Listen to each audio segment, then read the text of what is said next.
Moi ben, pois vamos entonces a escomezar, que vamos ben de tempo por unha vez. Entonces temos a Alberto, que é o presidente da Asociación de Colleiteiros. Alberto, perdón. Tú eres entonces Ángel González, vale?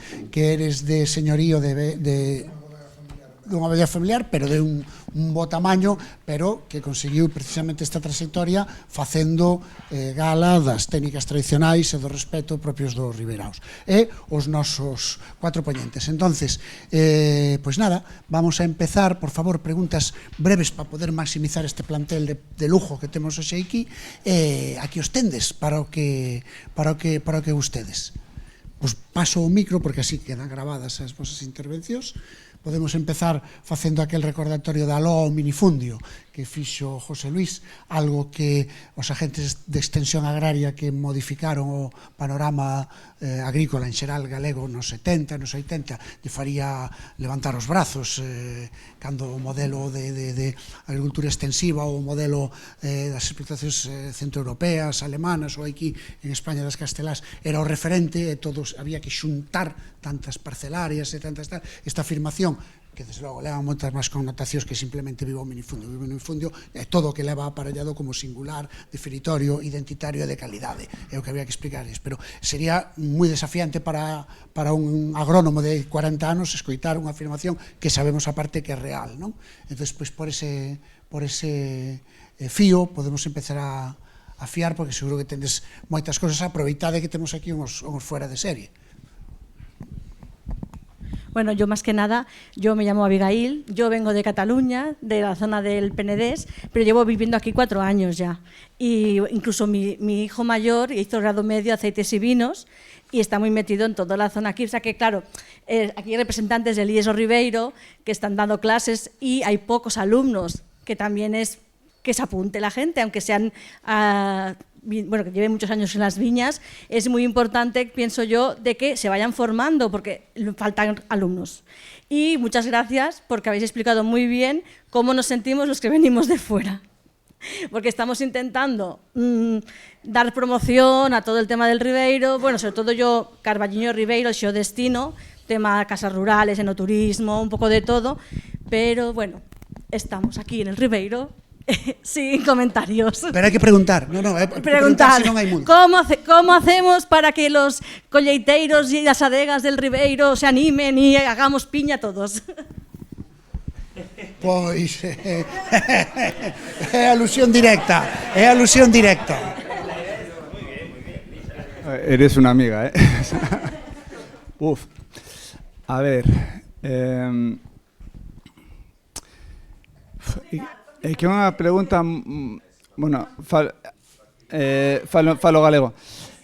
É unha pregunta complexa, sobre todo para alguén que vive dende dentro o Consello Regulador, non? Entón, quizáis sexa máis fácil velo desde fora, porque eu non vexo solución. A verdade, é dicir, é complicadísimo.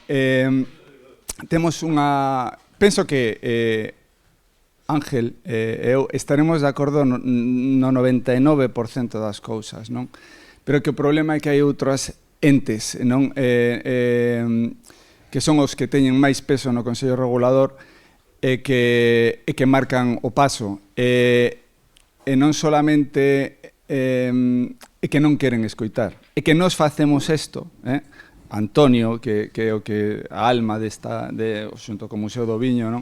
Da organización deste tipo de encontros, é para crear un clima de opinión precisamente fora do Consello Regulador, porque no Consello Regulador non hai debate, non se permite o debate. Entón, pois, que xo dicir, onde está? Pois probablemente este fora, este en que sexamos capaces de presionar dende fora para que alguén...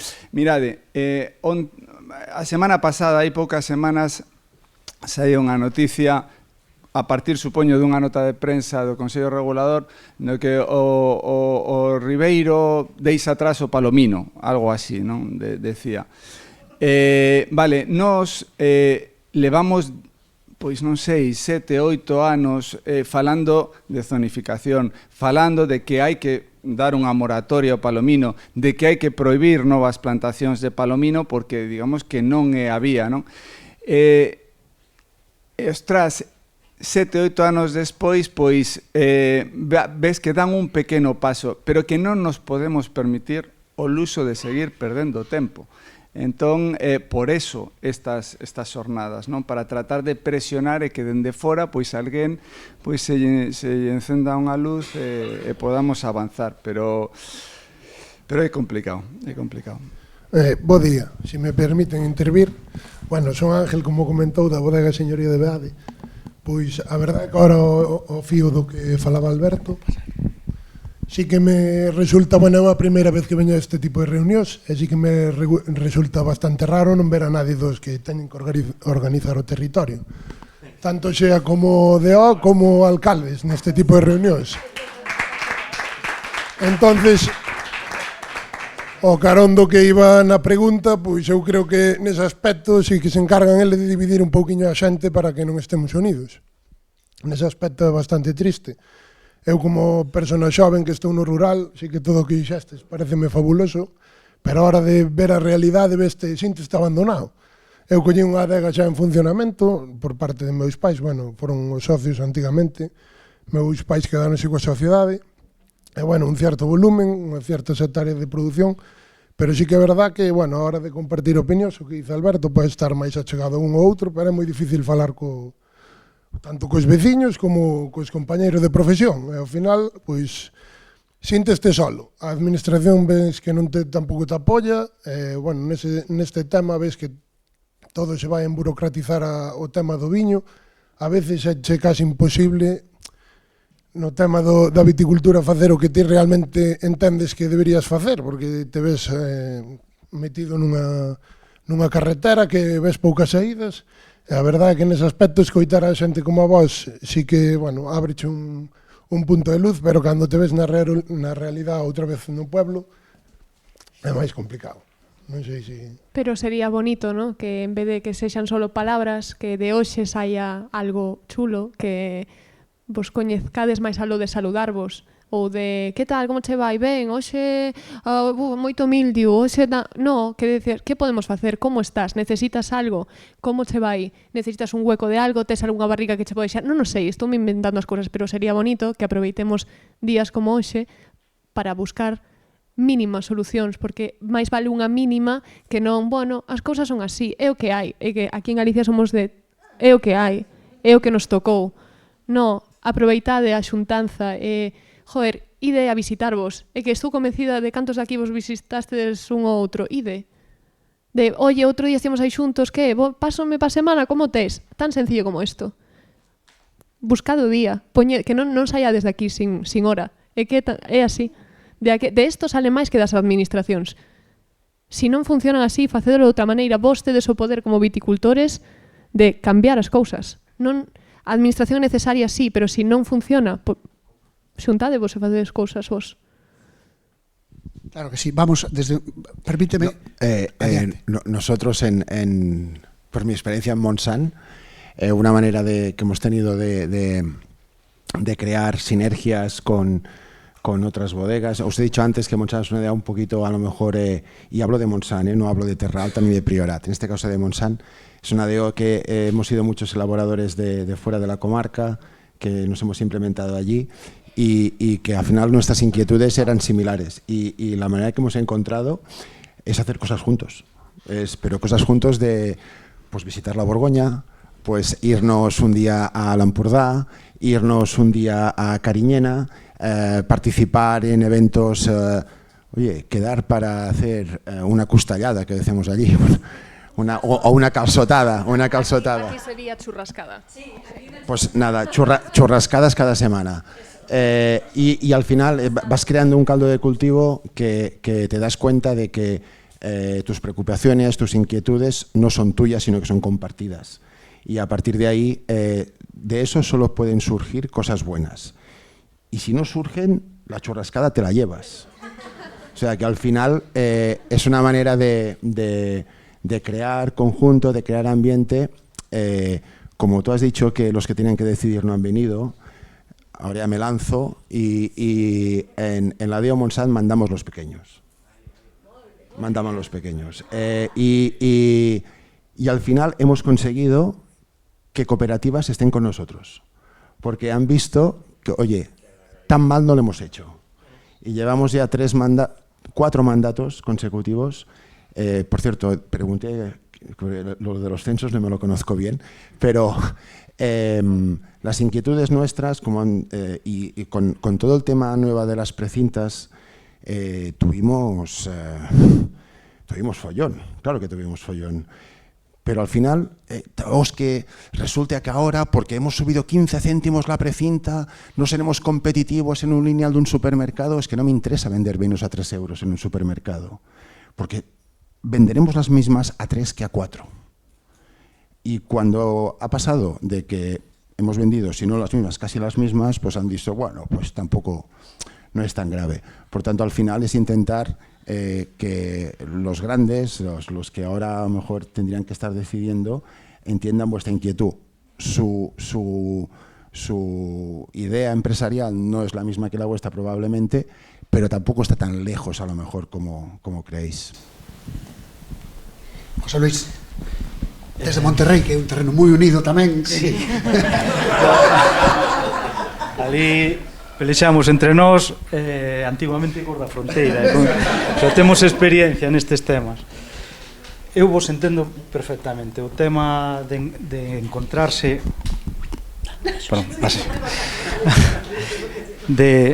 vou gesticular que a izquierda, entón.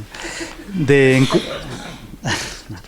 encontrarse ca loita ca administración, é que eso sempre vai existir, pero hai como 3 cousas cas que a administración nunca vai a poder pelexar. Se tú tes a vontade de facelo, valo acabar facendo, pero tes que ter esa firmeza e ese convencimento. As zonas están por encima da administración, por desgracia, o sea, fan moita labor positiva, ten moitas cosas, pero por desgracia non podes esperar deso, nunca da administración que sea a punta de lanza dun sector. Non sei, o mellor estou metendo a pata porque aquí seguramente hai moita xente da administración. Non é unha crítica, é a realidade, non pasa nada, pero o sector nunca pode estar esperando por a administración. É unha pérdida de tempo. Un exemplo: no ano 2002 se fixo unhas modificacións da normativa, a aplicación da normativa europea se asumiu aos Ministerios de Agricultura e cederon ás administracións autonómicas unha modificación dos reglamentos. No ano 2002 se contemplou estes sistemas piramidales de clasificación. Non sei se me equivoco. Bueno, pois no ano 2002 hubo xente que creía neso xa e quixo solicitalo na administración galega, neste caso, se lle dio un portazo porque non había esa cultura, o mellor. Bueno, pois eso non te ten que deixar parado. Tú, se crees neso, continúa facéndolo, falo a título personal, e despois o mellor a administración se quere sumar esas cousas. Por eso eu preguntaba desde onde surxía, desde onde salía a idea de... porque es así. Yo me encontré con esa traba.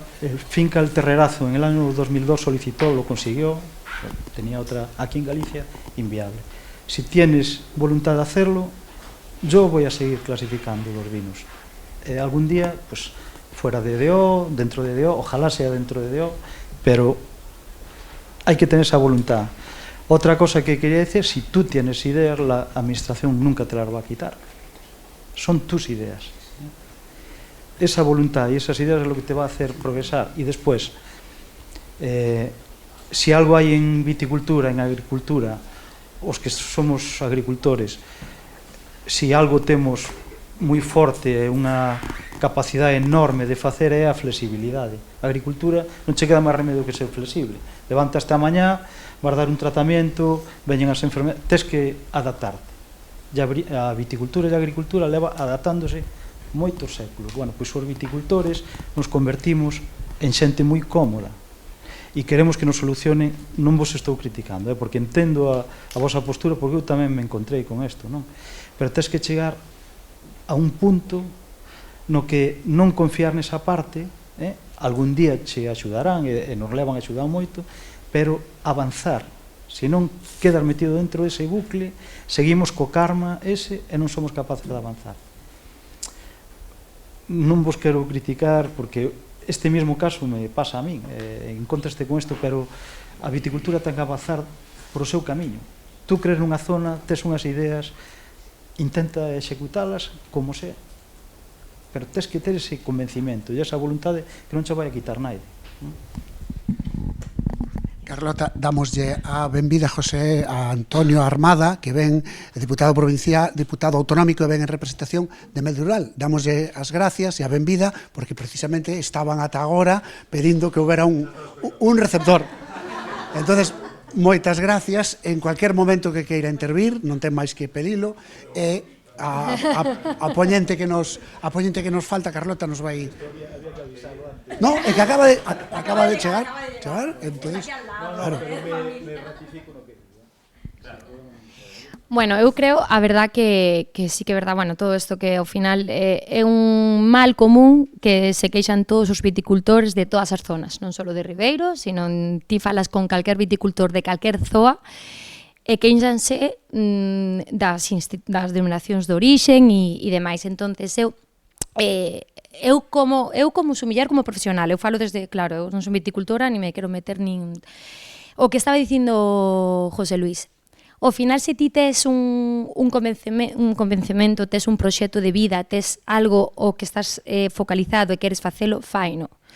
Porque é o que decía Marta antes, nós como profesionais, nós como xente que ao final é o que dixo tamén Marta, volvo a decir, o viaxar dache apertura de mente, dache apertura de miras, sabes como funciona o tema do viño polo mundo, e que non unha etiqueta, evidentemente unha etiqueta podeche dar unha visibilidade, pois a mellor nuns sitios, por exemplo, pois en grandes almacés, etc, que tamén, é dicir, que non o critico nin moito menos, que ten que haber viño para todo tipo de público, que non todo o mundo nin quere, nin pode pagar X cartos por un viño. É dicir, partindo desa base, non ten que haber para todo o mundo, pero se estamos falando a nivel personal, queres mellorar, queres facer outro estilo de cousas ou abrir miras, pois non hai que ter medo, porque nós como profesionales, ao final, non nos riximos por unha etiqueta. Os que vamos a poñer en valor eso, que somos os comunicadores, somos os intermediarios entre os produtores e o consumidor final, a nós unha tirilla por detrás, sinceramente, nos dá bastante igual. Estou falando... Bueno, non sei se fala... Sí, vale. Entón, eu sí que creo que evidentemente é importante, danos, me refiero, que sería un valor añadido, o ter a tirilla por detrás. Sería a leche para o viticultor, porque, oye, e para o consumidor, porque tamén che dá unhas garantías dunha calidad de uva, todo isto. Pero como ahora mismo aos consumidores de viño habituales e vos, como non confían nas institucións, confían no viticultor, dalles bastante igual que teña tirilla. Entón, eso non é, ahora mismo, tampouco é un criterio de calidade para o consumidor. É dicir, falou aquí, evidentemente o que fixestes vos pareceme increíble, que tamén decía o da colaboración entre bodegueiros, é que aquí non se permite facer eso, é que aquí é o que decía eu antes, como a xente vai volver aquí ás aldeas se montar un proxecto de cero, hasta que coñece un chico que empezou aquí en Ribeiro, que estaba con toda a ilusión, que seguramente coñecedes por aquí, Amando, que traballou, viña a traballar os fines de semana a Cabanas para sacarse unhas perras para poder comprar barricas. É dicir, para que vos vai... E este chico tirou a toalla porque xa non tiña máis capital. Entón, facer estas cousas para que a xente poida iniciar proxectos que non sean só heredados, porque senón é imposible.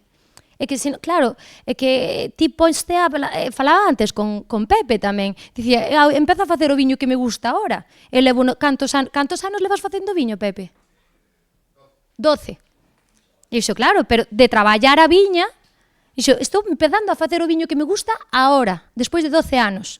Porque, claro, é que o viñedo leva seu traballo, non é dun momento para outro. Entón, eu creo que abrir, ahora aproveitando que xa hai aquí algunha institución, pues, pero abrir un pouco a mente, as miras, e ser, sobre todo, axudar, se non queremos, temos aquí un despoboamento importante, hai moita viña abandonada, pero que claro, é que se non se traballas, é dicir, doblas o lombo, pero non recibes nada, pois claro, a xente é que non se quere meter nesto. E eu creo que é moi importante abrir mente neste aspecto nas institucións, e aproveito isto, pois para tomar como exemplo un pouquiño o que decía el de Monsanto, porque ao final esa pequena, a min quedeime con eso, pareceme estupendo, que ti poidas facer o viño, etiquetalo noutra bodega que a mellor ten superficie que pode... Eso é, para aquí sería un soño poder facer isto, é dicir, arrancar dunha maneira así.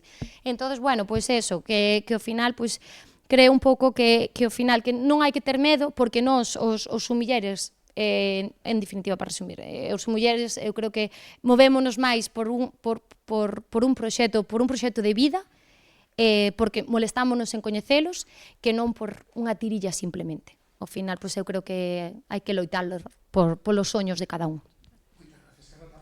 Están rabeando o público, varias persoas por preguntar. Vamos darle unha volta ao público. Alberto, que sei que querías falar. Logo retomamos, que vamos relativamente ben. Pousa. Bueno, en primeiro lugar, felicidades aos organizadores por este evento que me parece absolutamente necesario. A verdade é que eu teño pouca autoridade porque acabo de prácticamente chegar ao Ribeiro, pero sí teño autoridade moral de nacer nunha taberna e de que a miña familia en 500 anos para atrás solo se dedicara a facer viño. Eu, polo tanto, son o primeiro desertor arrepentido. A mí me interesou moito o debate, as diferentes intervencións, porque coincide cun modelo que creo que é un modelo de futuro, pero con moitos peligros. Eu estou encantado con minifundio. Estou encantado con esos viños de autor que nos poden colocar a precios competitivos nos grandes mercados. Pero estou en contra do minifundismo mental que impera en Galicia e particularmente no Ribeiro. E contra ese minifundismo é contra o que temos que loitar duramente. Porque se non o facemos, hai que pensar que a etiqueta xeneral do Ribeiro non a levanta un bodegueiro solo, se levanta entre todos. E lamentablemente aquí observas como hai xente interesantísima que intenta levantar el solo etiqueta, pero non conta para nada co veciño que ten na porta, que moitas veces se convirte no principal enemigo. E isto é algo que hai que superar para ir realmente a esa visión común. Por lo tanto, eu creo que aquí hai un esforzo moi grande, porque senón corremos o risco de que isto se quede reducido a 4 grandes bodegas que terán a tecnoloxía, que terán os medios para facer un viño de calidade, pero os pequenos colleiteiros, esos do minifundio, se van a ver abocados ao abandono, porque lamentablemente as institucións políticas están de espalda totalmente a isto. En Galicia temos unha DO dominante que é a que impón absolutamente todos os criterios, porque a de triunfo, a que realmente leva rendas de todo, e nos encontramos con un desamparo terrible, non? Por lo tanto, combatir o minifundio, unirse esos colleiteiros e colleiteiras que teñen un proxecto común e tirar para arriba porque non queda outra. Tú querías puntualizar algo no turno anterior? Sí, bueno, nada, non me decatara de que chegara José Antonio, pero quero pôr en valor a súa presencia, porque é a única autoridade que está aquí, sendo moitas as invitadas, non todas. Vamos a ver, volvendo ao que decía Pousa, sí que... A ver, eu penso que hai algo que está cambiando nesa mentalidade. Vale? Sí que penso que os pequenos que antes pues, nos mirábamos con desconfianza, creo que estamos máis unidos que nunca. Incluso, aínda que a xente que ten visibilidade, pois somos poucos, porque somos, bueno, ao final é tempo do noso o que estamos votando. Non todo o mundo pode facer ou ten outras prioridades no seu momento vital, non? Pero sí que eu sinto detrás o apoio de moitísima xente que che di seguide por onde ides e que hai certa unidade, non? Bueno, que hai que avanzar máis, seguro, pero que non incluso penso que se superaron desconfianzas que poido haber no pasado, non? Porque sí que o colleiteiro pois era o máis reivindicador, entón as adegas que o mellor pois tiñan unha mentalidade similar a nosa, pois dicían, pero estes por que están reivindicando algo que tamén é noso, non? E penso que nese sentido, pois tamén se están estrechando, non sei se Ángel o ve igual, non? Pero sí que penso que non estamos tan distanciados, é dicir, vémonos como iguais, o sea, que lle compres uva a teu veciño non quere dicir que fagas peor viño que o fai coa súa uva, é dicir, non ten nada que ver, non? É unha cuestión de que o distanciamento está por outro lado. Non por aí.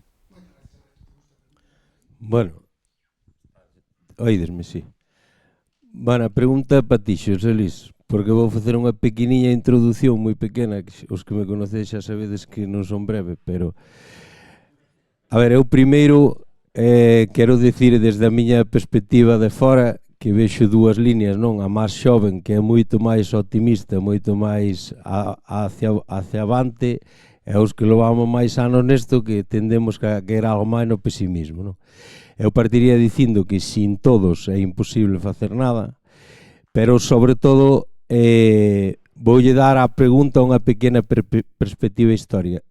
Estamos no Ribeiro, e o Ribeiro entre os séculos XV ou XVII era unha zona que todo o mundo se protexía contra ela, con leis que prohibían comprar viño do Ribeiro hasta que acababa o viño propio. Non son un gran coñecedor da historia, que a conoce mellor Antonio Míguez Amil. Entón, sempre a lei sempre estuvo a favor de favorecer a economía local e a economía máis próxima, non? Eu viaxo moito por aí, gustame moito o mundo do viño. Fai pouco estaba na Ribera del Duero, sin ninguna lei que o prohibira, ou que o permitira, 7 páxinas eran Ribera del Duero e unha era por resto dos viños de aquí, non? Ou dos viños do mundo, non?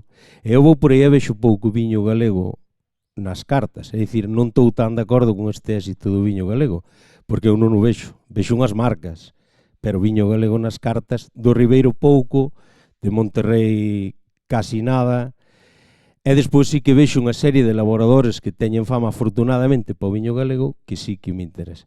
Pero vou ao mercado local, porque cando un ten un problema, do primeiro que se ten que axudar a do veciño. E ven a pregunta. Estarías de acordo que calquera negocio de hostelería galego para poder optar a calquera subvención de calquera tipo do Estado tuvera que ter un porcentaxe mínimo de viños galegos na carta? Porque eu non o vexo. Bueno, esa pregunta ten que ir á administración, non a mí.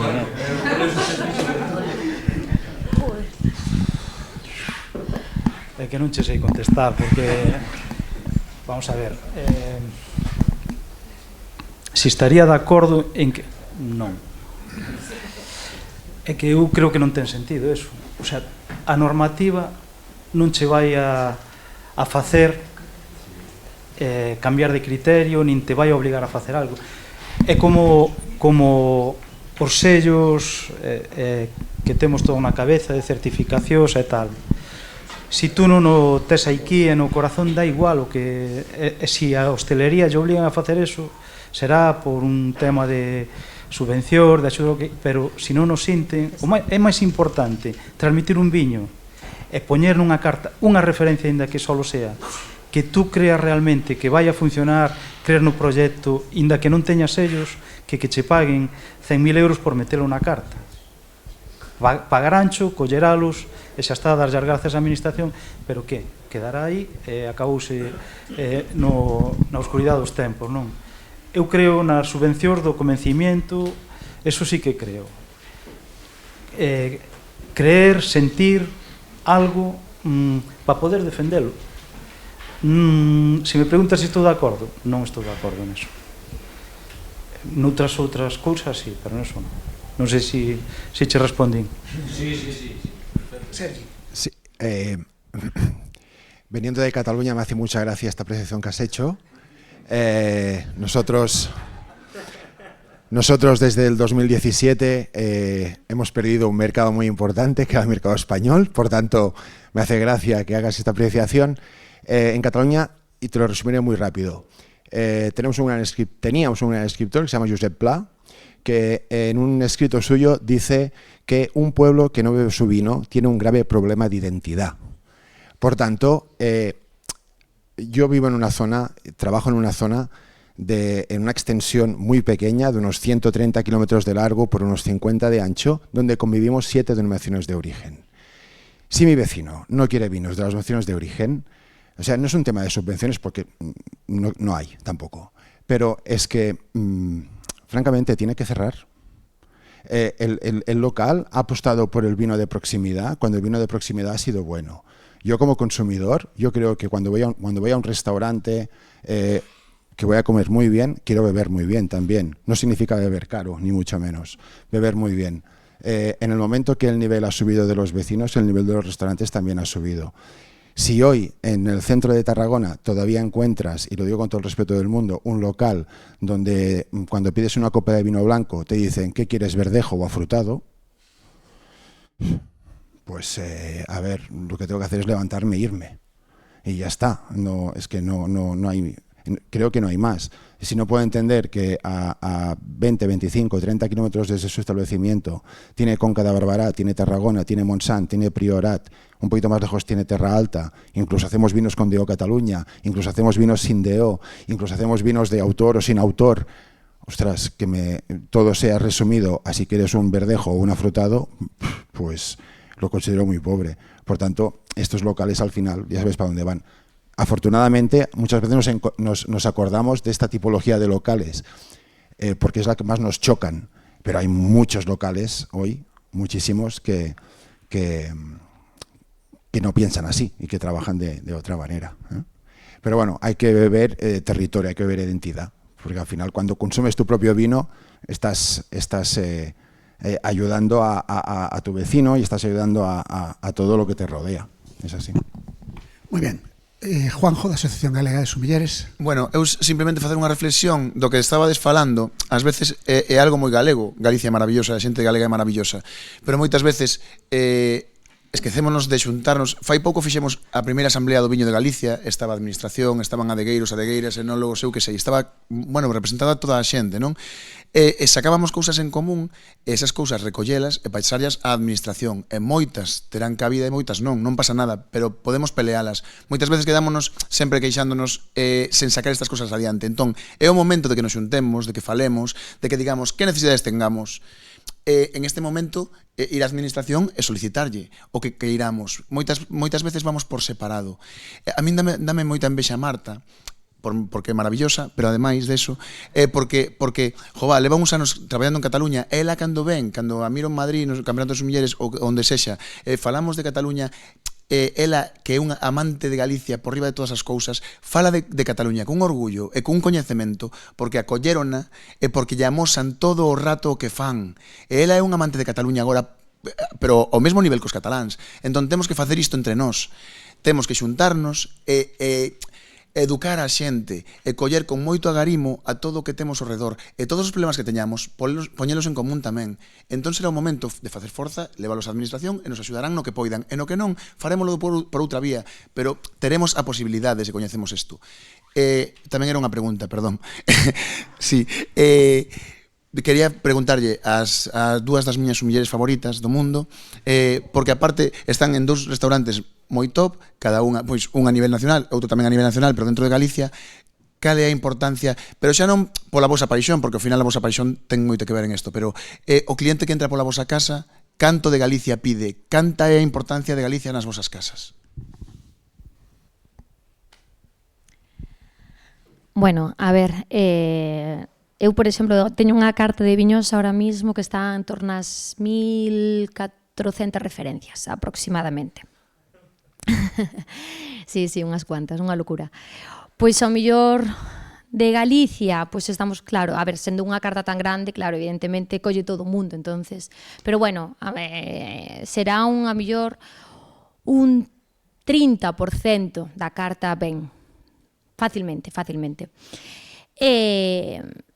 Ao final, bueno, sí que é verdad que cando te volves, cando che dá esta tarumba do mundo do viño, da paixón e todo isto, pois sempre nos vamos da manzana, que sale sempre no, a Borgoña, é verdad. Algo bo fan.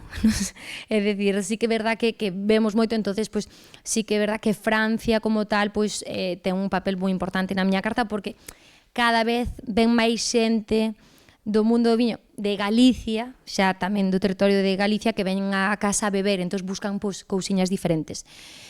Pero falando o plano salíndonos de Galicia, dos 4, porque é verdad que ao final somos 4 gatos, no mundo do viño coñecémonos todos, somos 4 gatos, e que o tema é este, que o mundo do viño creemos que é moi grande, pero que o consumo é moi pequeno, e somos 4 gatos os que consumimos o viño, e que somos moi poucos. Eso é un tema que ao final é moi reducido. Pero o que veixo é que a xente que ven de fora, que non é galega, que ven de fora, nacional, internacional, pois sí que é verdad que bebe Galicia. E ao mellor os galegos, o que veixo é dicir, a xente nacional ven pedindo, non, pois que estamos en Galicia, vemos Galicia. E abertos a todo. E, sen embargo, que veo que os galegos que veñen a tal, pois beben Ribera del Duero. E pagan 40 euros por un Ribera del Duero, pero un Ribeira Sacra 40 euros. Bueno, hombre, para eso me bebo un Ribera del Duero. Por 40 euros me voy a beber un Ribeira Sacra. E claro, quedaste, bueno, ás veces teño ganas, entro en discusión e explícolles un pouco, intento explicarlles un pouco, hai outras veces que ya ves que batalla perdida e isto, pues nada, bebo que che apetezca, sabes, non vas a loitar contra eso.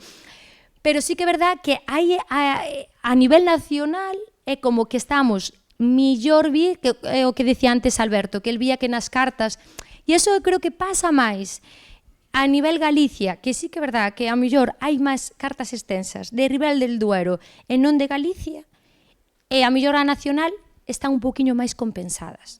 Eu noto aí unha... E a nivel internacional é unha pasada como está Galicia de moda. E aínda me pasou fai nada un americano, bueno, claro, este era tamén outro loco del vino, un americano que me chegou cun Excel dos viños galegos por añades que sabía que bebera, pero cousas eso, Bernard, ou de José Luis Mateo, unhas veía marcado todo o que cousas que nin eu probara na miña vida. E este, entón, sí que é verdad que a nivel internacional e a nivel nacional creo que estamos como máis valorados que nós mesmos aquí. Eu o que noto eu como profesional no meu restaurante. Bueno, no noso caso, no sei, Can Roca, estamos un pouco tolos. Entonces, bueno, o sea, todos os datos que vos vou decir ahora tomadeos con distancia, porque é un pouco unha locura. Nos temos máis de, 8.000 referencias de viño diferentes, vale? A nosa carta son 8.000 referencias. Bueno, solemos decir 7.500 porque senón, para que non se enfade nadie, pero sí, hai 8.000 viños diferentes e temos máis de 100 e pico mil botellas diferentes. Entonces, como podes comprobar cando vallades, porque tedes que ir, son unhas cartas moi densas. Temos unha para blancos espumosos, outras para tintos e rosados e outras para licores, cervezas, destilados, non? Entonces, o noso que temos na carta?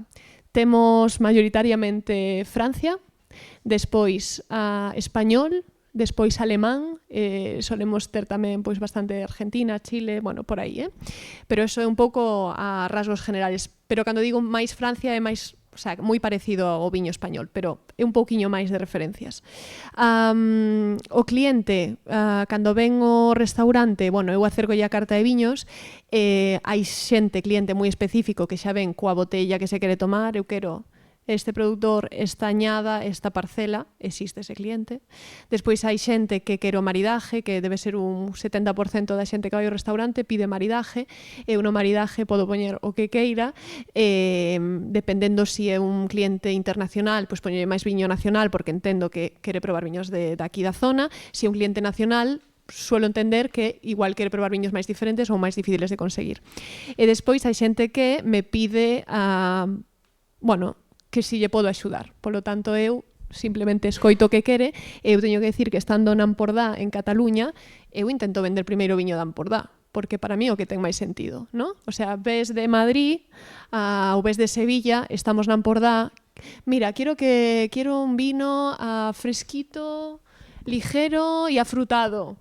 Pois mira, estou pensando unha picapoi do Cap de Creus, bueno, non sei se quero algo de aquí ou algo de allá. Sí, quero algo de aquí. A xente quere beber donde está en general, O sea, isto sí ou sí. Sinto que aquí pasa, como ti dis, coa xente que vende fora, pero pasa menos con nós. Entón, creo que temos que empezar a dar exemplo todos. Pero despois é certo que a xente ten moitísimo amor polos viños de Galicia. Sempre que me preguntan, bueno, me podes recomendar un vino para empezar el menú tal? Pois eu digo, mira, vamos a hacer algo de aquí local, pero como el menú es muy largo, yo empezaría con un vino más fresco, podemos buscar algo de Galicia, esta variedad, despois podemos hacer algo de Cataluña, entonces vounos levando un pouco polo camiño que eu quero, porque me deixan. É certo que eu sempre recomendo os viños de Galicia, porque son fantásticos, sobre todo para estos platos menús vegetais e de mar, van moi ben, no sentido de viños máis frescos, para estos menús máis lixeiros que se están facendo últimamente na gastronomía, con menos proteína, menos carne, pero eu sempre intento vender o local, igual que faría cando estou aquí en Galicia, cando estaba en Casa Solla, eu quería vender viños daqui, pero que para mí non tiña outro sentido. En Casa Solla teñen 1500 referencias, teñen máis da mitad viños galegos, é unha carta de viños galegos fantástica. Sí, creo que temos que empezar a mirarnos a nos mismos e cando vai a Cabanas pedirche un viño de por aquí. Tomeime unha mandete a última vez, así que tomeime un viño galego. Que vos decía que desapareceu. Pois ese, sí. Así que sí, esta é a miña realidade non sei, sin máis. Vamos a seguir, que isto se está poñendo breve para que teñamos todos cabida. Sí. Bueno, como consumidora de vinos y de restaurantes que nos gusta ir, menú degustación, nosotros, cuando el sommelier nos pregunta qué queréis tomar, nosotros le decimos siempre lo que tú nos digas. Y me encanta que los sommeliers como tipo Dani Marín, como el de Miguel González, que está allí, él siempre nos trae vinos de aquí. Entonces, ¿cómo hacemos para que los sommeliers de la zona consigan que de las pequeñas adegas del Ribeiro, por ejemplo, chiquitinas que no son conocidas, pongan en sus cartas esos vinos? Viaxar, catar, preguntarse, viaxar, o que vos contei na miña charla, esa xente que non se diga, bueno, é que é o que teño na carta, estou convencida, eu, por exemplo, podo comprar o viño que quera no restaurante, amigo meu jefe dime, trae, cata, prueba. De feito, hoxe, por certo, teño unha misión, que poñerme o día no que está pasando por aquí, mínimamente como poida, virei máis, pero díxeme, lo que veas interesante, lo que sientas, cómpralo. O sea, que esa xente, esos sommeliers máis de aquí, pois que non se dijan, no, es lo que tengo, que teñan a curiosidade. Si realmente son sommeliers amante do viño, terán a curiosidade de ir a probar, de decir, oye, trouxen isto, podo coller unha caixiña e ir pouco a pouco facendo. Entonces, ao final, é a curiosidade no que se basa todo. Nada máis. Que esa xente que lles ten que dar ok para comprar o viño, que non se cerre a, no, porque isto é o que máis se vende. Tranquilo, eu vou comprar a caixa, se non se vende, pago eu, pero xa verás que se vai a vender. Ao final é confianza. Básicamente muchos sommeliers lo que necesitan, y yo que he estado durante 10 años en la formación, es tener inquietud. Es decir, al final, si tienen inquietud, las cartas son ricas. Y es el punto, es decir, ha hablado bien Marta de viajar, catar, probar y tal, y tener inquietud. Lamentablemente hoy todavía, cada vez menos, pero hoy todavía muchos sommeliers coleccionan etiquetas y no vinos. Muy bien, vamos a seguir con dinamismo. Antón, Alonso. Hola, Moitas gracias. Para empezar, dar gracias aos organizadores, para a inquietude reconocida e conocida de Ángel, Antonio e demais, non? Porque isto eu viña para facer unha pregunta realmente con moitas inquietudes. Tamén son deses próximo a cumprir os 86 anos que estou aprendendo. Faltame un pouco e tal. E dito isto, vou a empezar. Todos habedes escoitado que da agricultura non se pode vivir, non? E menos se podrá vivir se non demandamos o noso. Isto díxeno fai uns 4 anos en Madrid, nun hotel-restaurante conocido, onde se move a élite de AEGAMA, a Asociación de Empresarios Galegos de Madrid, a que eu pertenezco, e dirixía o asunto un tal Vieito Rubido, foi colega de Pousa e tal, non? Porque puñían verdejo de viño blanco e tinto Rioja Vitoria de tinto. 300 e pico gallegos reunidos en Madrid. Vale, pero eso es un caso. Bueno, sigo máis porque hai máis casos. Famtrip Ferrol, Parador. Tamén, Alvariño que me tuveron unha concesión, Rioja e tal. Estábamos xornalistas de todo España e 2 estranxeiros. Segundo. Terceiro, damoslle un premio como se chama o presidente de, como se chama, o de Coren, Manolo Franqueira. Moi ben, na Toxa, a mesma asociación, Alvariño, toma Rioja. Protestaron hasta eles. Pero, perdón, o restaurante, a Toxa, é dun tal López Seixas, don Amancio, que é de Ribeira Sacra, de Chantada. Sigo máis. Isto, perdón, aí vai a pregunta, isto sería posible en Cataluña? Sería posible isto en Cataluña? Que unha reunión todo de galegos que demanden... Hace... Sí, sigo, despois comento ese hacer. Si es posible en Cataluña, sí. Claro que es posible en Cataluña. Bueno. En Cataluña pasa de todo. No hace mucho, y en Petit Comité, a nuestra bodega nos dieron un reconocimiento y ya no te digo que hubiera vinos nuestros. O sea, al final dijo, oye, ¿qué vino vais a poner? Dice, no, el que quiera el restaurante. Y en el menú había un Verdejo y un Rioja. Y nos daban a un premio en la bodega del Montsant. Y ahí yo me negué y les dije, no, o sea, ya pago yo el vino si hace falta, pero que haya vinos del Montsant o de la Terra Alta o de donde sea. O sea, ¿cómo es posible?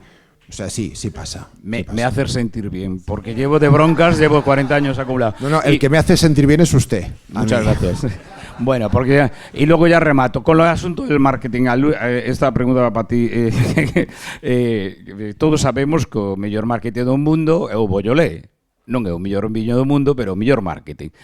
Fai 10 anos, maio, estábamos estos señores, eu, Cabos, California Baja. Ven ali un propio e dice, oye, non sei que te sabe moito de viños e tal. E, sí, yo sé mucho de vinos. Ven allí un mayorista, recordar a esposa, e dice, bueno, sí, yo soy de Orense, 4 denominaciones de origen, tenemos una IGP. ¿Qué vino toma usted? Yo, Alvariño. Muchas gracias, he terminado. Bueno, última, por aquí. Que tal? Boas tardes e un placer poder escoitar a todos os que hoxe participastes aquí a todas.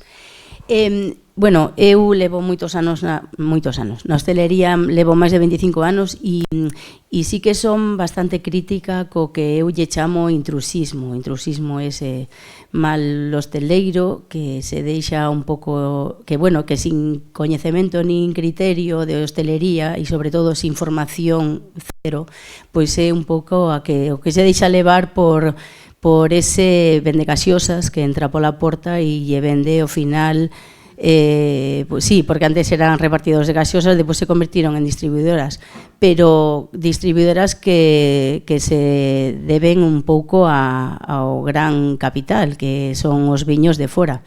E penso que un pouco foi esa tendencia a que consideraban que os de fora, os viños de fora eran máis competentes e eran moito mellores que os que se vendía aquí.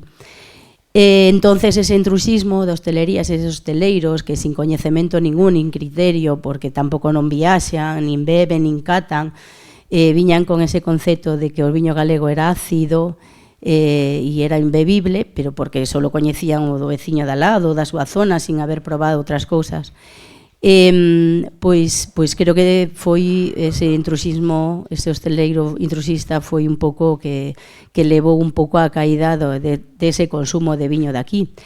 E agora hai unha percepción que non quero, bueno, eu que son anti-intruso hosteleiro, hai unha tendencia aquí en Galicia, e non quero que me malinterpretedes ou que pensedes que estou a favor, bueno, ou si, non sei, bueno, eu vos solto, vale, o mensaxe e vos lo digo.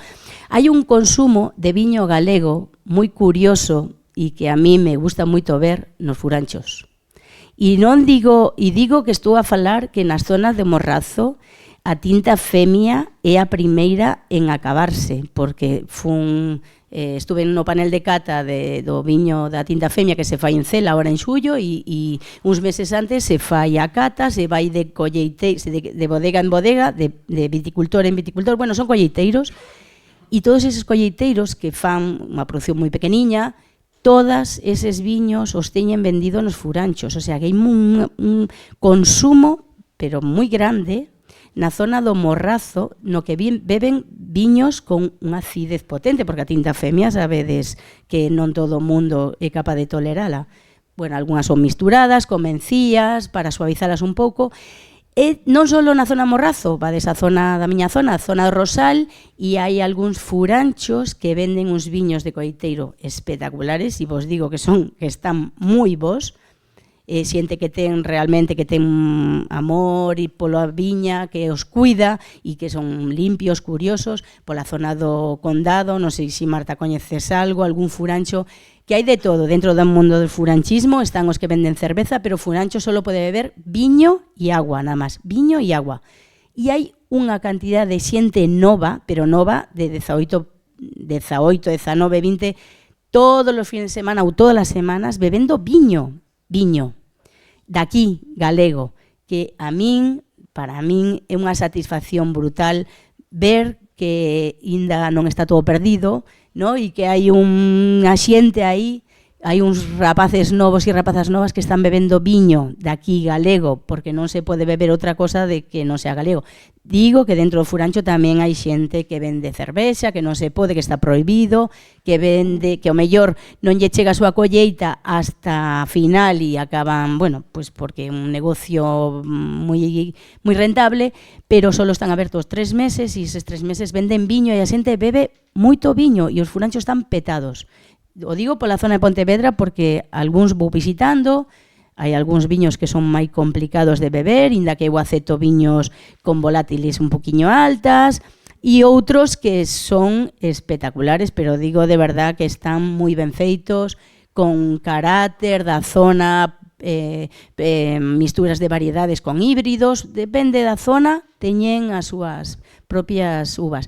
Entón, unha pregunta ou eu solto aí non sei, ese dato, si vos pode axudar, si vos pode gustar ou non. A mí me está gustando mirar que dentro dos furanchos a xente está bebendo viño en cunca, en copa, o sea, en todos os formatos, non solo, pero non sei si pode haber aí un pequeno unha pequena xanela, unha pequena porta para poder recuperar a ese consumidor que só bebe durante o verán, pero que pode seguir bebendo despois todo o ano. Que podemos facer para que sigan bebendo viño? Esa xente nova que bebe durante 3 meses viño no furancho e que podemos facer para que siga bebendo viño o seguinte ano?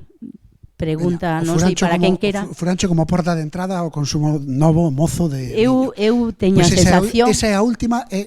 Has de saber, Sergi, que en galego temos unha maravilla, porque esta é a última, pero esta vai ser a derradeira, que é la de final de verdad. Ok, pero sí, porque ahora xa se nos bota tempo encima, entonces, quen quere contestar a última, logo vai a derradeira.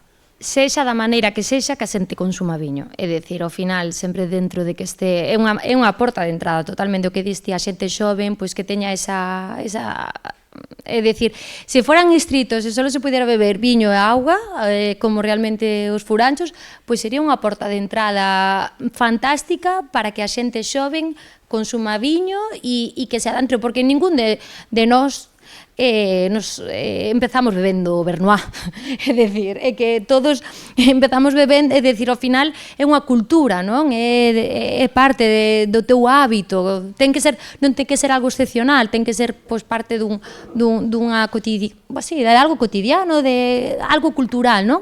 Entón eu creo que como sexa, da forma que sexa, que a xente consuma viño, porque ao millor non o 100% desa xente vai acabar bebendo, consumindo viño de grandísima calidade, pero tamén os outros, é que hai cabida para todo o mundo ten que vivir, non? E hai desde os colleiteiros hasta as grandes adegas. Entonces, a min pareceme que é unha porta importante de introducción ao viño, sempre que estén dentro da legalidade, por suposto. E que viva o viño de Furancho, que viva Sousón, daqui a Ruda como é, que viva a Tinta Femia, que viva os furanchos, e cando digo o retorno rural, que haxa moitos máis xóvenes facendo viño da casa de toda a vida, que sabe a viño de aquí de verdad, vendendo no seu negocio. O sea, que sexa máis sinxelo.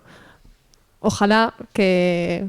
Bueno, ojalá poder ir a máis furanchos e probar máis viño de verdad. O sea, eu non dudaría en ir a un furancho e pedir o viño da casa. Non me vou a poñer a pedir ninguna etiqueta. Xa para iso están moitos lugares. Sin embargo, isto é unha excepción que é fantástica e que ben, alégrome de que nos contes isto, porque non sabía eu esta tendencia, pero moi ben, moi ben. Bravo.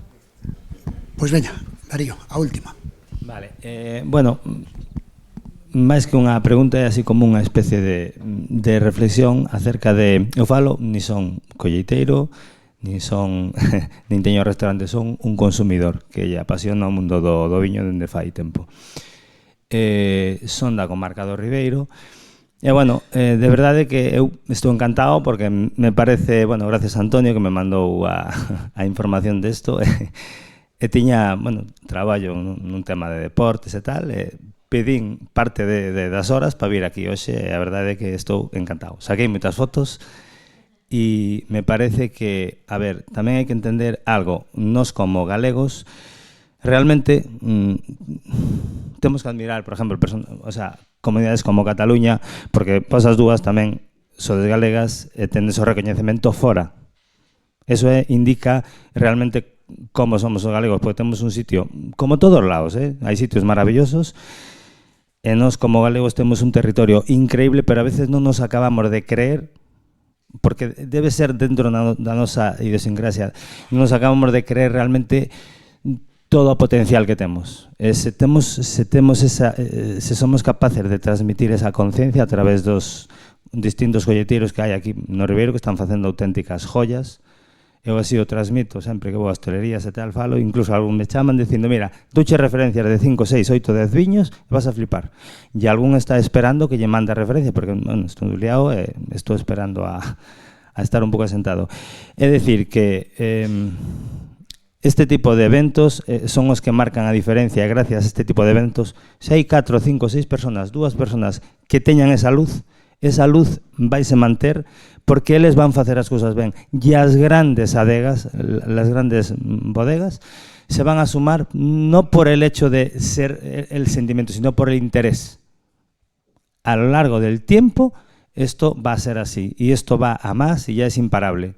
Porque lo que se está... Este museo... Esto es una... Yo no había entrado aquí nunca. He ido muchas veces a comer ahí a Casa del Arma y tal. Y nunca vine aquí. O sea, desde que está restaurado. Y estoy alucinando. Solo de fuera. Es increíble. O sea, esto deberían estar los del IES de Ribeiro, deberían estar aquí, si no, sí, pero no, pero los alumnos. Sí, estaban todos. No, que son 3 en clase, los pobres. ¿Cómo que 3? Son 3, o sea, ay, Dios mío. En el grado superior han ido ya. ¿Son 3? En el grado superior de agricultura, en el primer curso, 3. Pues a eso hay que hacerles un regalo, invitarlos a un restaurante del bueno y...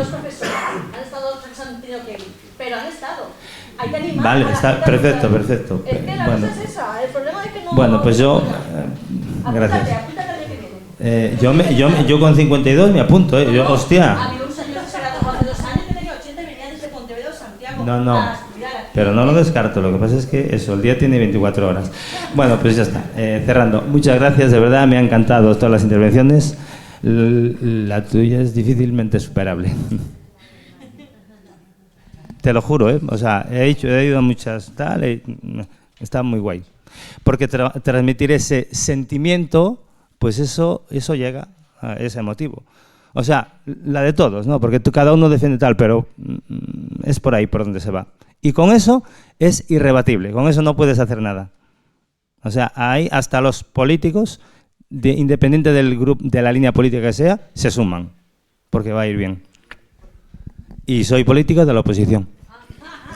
Bueno, alguén para pechar xa, porque temos xa horario, ahora xa nos están dando toque. Bueno, pois entonces nos quedamos cunha reflexión que fixo unha das ponentes, pero que creo que se pode estender a todos. Comuniquemos o viño de Galicia sin vergonza, comuniquemos o viño de Galicia antepoñendo o seu relato e, sobre todo, creéndonolo, porque ben o merece. Pois moitas gracias a todos e un aplauso para os ponentes e para o museo.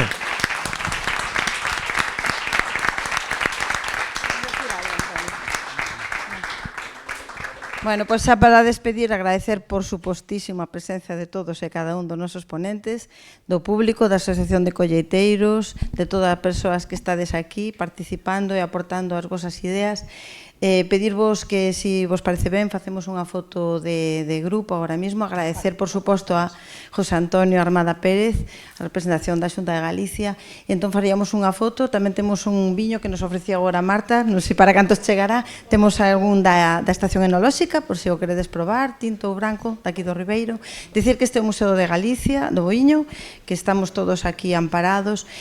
Falaban-nos ti dos alumnos, bueno, pois está aquí Juanjo Figueroa, que precisamente é unha cousa que nos preocupa moito dentro do Museo do Viño, e a Consellería de Cultura pois está apostando por levar catas mestras aos IES, a FP, entón, bueno, outros sumilleres, pero neste caso Juanjo Figueroa, que está aquí, fai unhas catas fantásticas cos alumnos, eu presenciei algunha delas, e creo que é unha labor importante pois tamén aportar, no, ese granito de arena desde a nosa parte.